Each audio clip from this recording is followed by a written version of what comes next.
So ayun mga boss, magandang tanghali sa inyo. Tara, samahan niyo ako magluto ng sinigang na leeg ng manok. So ayan, ready na nga pala yung mga piyesa natin dito na lulutuin. So ayan, rekta na tayo dito ng kawali. So lagay na tayo dito ng mantika. Then gisa tayo ng bawang.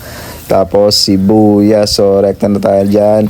Then haluin na natin yan. Then lagyan na natin yan ng kamatis para solid talaga, no? Bali, gustahin muna natin yung ricado. Then rekta na natin yung paa ng manok at leeg ng manok. So ayan, lagyan na natin ng seasoning yan, sin.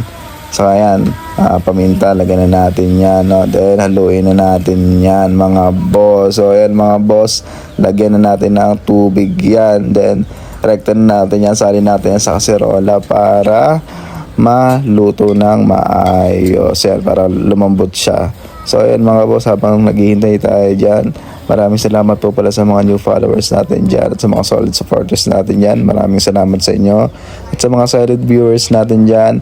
Hello po sa inyo. Tara, luto po tayo neto. So ayan mga boss, naging ko na lang paasim, no? So yun mga boss, lagyan natin dyan yung kangkong na yan. So ayan, ilang minuto na lang yan boss, maluluto na yan. So ayan mga boss, kayo na ang humusga. Maraming salamat sa inyo. Thank you.